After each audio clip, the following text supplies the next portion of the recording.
இந்தியால நீங்க எந்த மூலைக்கு போனாலும் ஸ்டேட் பேங்க் ஆஃப் இந்தியாவோட ஒரு கிளையையாவது கண்டிப்பா பார்க்க முடியும் இல்லையா? ஆனா இன்னைக்கு நம்ம பாக்குற இந்த வங்கிக்கு 200 வருஷத்துக்கு மேல ஒரு பிரம்மாண்டமான வரலாறு இருக்குன்னு உங்களுக்கு தெரியுமா? மூணே மூணு காலனித்துவ வங்கிகளா ஆரம்பிச்சு இன்னைக்கு எப்படி ஒரு தேசத்தோட அடையாளமா இது மாறுச்சு? வாங்க இந்த சுவாரஸ்யமான கதைய நம்ம இப்ப பார்க்கலாம். முதல்ல இந்த நம்பரை பாருங்க. 2,32,296.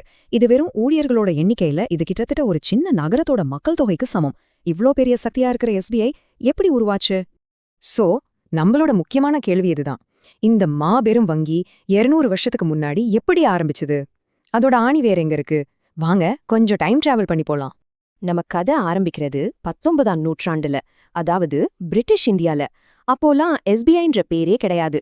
ஆனா அதோட விதை 3 சக்தி வாய்ந்த வங்கிகள்ல இருந்து தான் முளைக்க ஆரம்பிச்சது.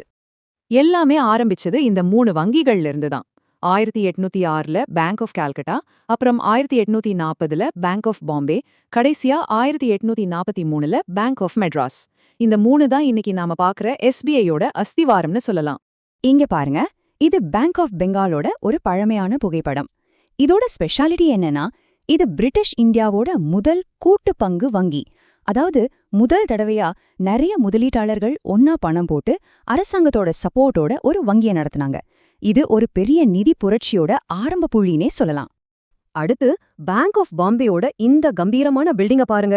அந்த காலத்துல பருத்தி அப்பீன் வியாபாரத்துல பம்பாய் துறைமுகம் பயங்கர பிஸியா இருந்துச்சு. அங்கிருந்த பணப்புழக்கத்தை சமாளிக்க தான் இதை கட்டினாங்க. இந்த பில்டிங்கோட பிரம்மாண்டமே அப்போ நடந்த வியாபாரத்தோட அளவை நமக்கு காட்டுது இல்லையா? இந்த வரிசையில கடைசியா வந்ததுதான் பேங்க் ஆஃப் மெட்ராஸ். இதனால நவீன பேங்கிங் தென்னிந்தியாவுக்கும் பரவ ஆரம்பிச்சது. கல்கத்தா, பாம்பே, மெட்ராஸ் இந்த 3ம் சேர்ந்து இந்தியா முழுக்க ஒரு பெரிய ஃபினான்ஷியல் நெட்வொர்க்கை பின்ன ஆரம்பிச்சாங்க. சரி, இந்த வங்கிகள்லாம் எப்படி இவ்ளோ பவர்ஃபுல் ஆச்சு? அதுக்கு சில முக்கியமான காரணங்கள் இருக்கு. ஒன்னு, வரையறுக்கப்பட்ட பொறுப்பு அப்படின்ற முறைய அறிமுகப்படுத்தினாங்க. 2வது, நினைச்சு பாருங்க, அவங்க சொந்தமா கரன்சி நோட்டுகளே அச்சடிக்கலாம் அப்பப்பா. 3வதா, அப்பின் பருத்தி மாதிரியான காலனித்துவ வியாபாரத்துக்கு இவங்க தான் பணம் கொடுத்தாங்க. ஒரு வகையில பிரிட்டிஷ் சாம்ராஜ்யத்தோட பொருளாதார இன்ஜினாவே செயல்பட்டாங்க. இங்க பாருங்க, இது பேங்க் ஆஃப் மெட்ராஸ் வெளியிட்ட ஒரு பழைய 10 ரூபாய் நோட்டு. ஒரு அரசாங்க மாதிரி ஒரு வங்கிய சொந்தமா பணத்தை அச்சடிக்க அதிகாரம் இருந்தா அதோட பவர் எப்படி இருக்கும்னு யோசிச்சு பாருங்க. இதுதான் அவங்களோட வளர்ச்சிக்கு பெரிய எரிபொருளா இருந்துச்சு. இப்போ கதையில ஒரு பெரிய திருப்புமுனை வருது. இந்த 3 தனித்தனி சக்திகளும் ஒன்னா சேர்ந்து ஒரு பிரம்மாண்டமான சக்தியா உருவாக போகுது. அந்த வருஷம் 1921. இந்த 3 பிரசிடென்சி வங்கிகளையும் ஒன்னா இணைச்சு இம்பீரியல் பேங்க் ஆஃப் இந்தியான்னு ஒரே ஒரு பெரிய சக்தியை உருவாக்குனாங்க. இது இந்திய வங்கி வரலாறையே மாத்தி எழுதின ஒரு தருணம்.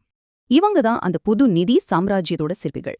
1921ல உருவான இம்பீரியல் வங்கியோட முதல் மத்திய வாரிய குழு இதுதான்.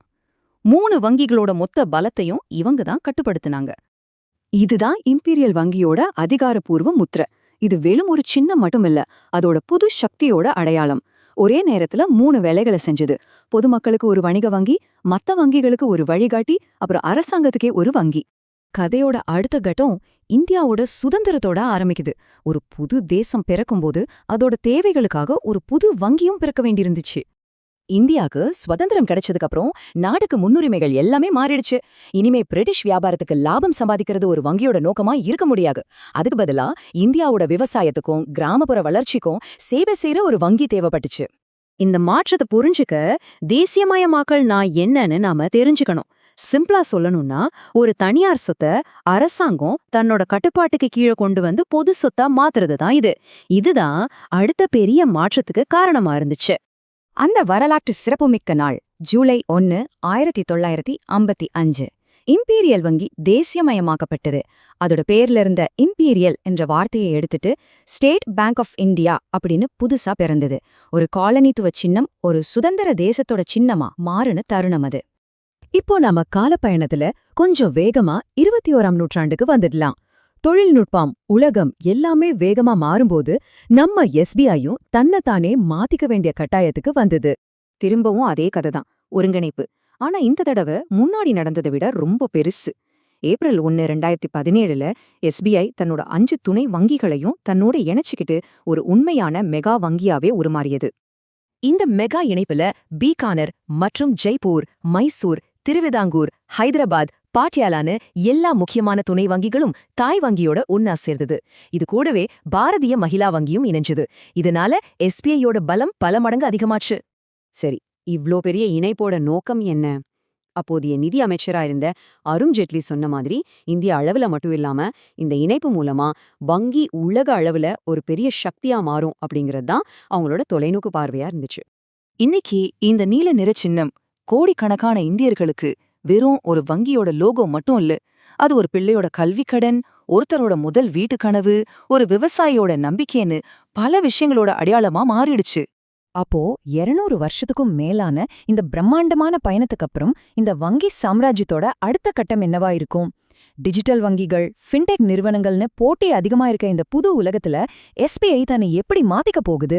அதோட அடுத்த 200 வருஷ பயணம் எப்படி இருக்கும்? இது நிஜமாவே நாம எல்லாரும் யோசிக்க வேண்டிய ஒரு கேள்வி.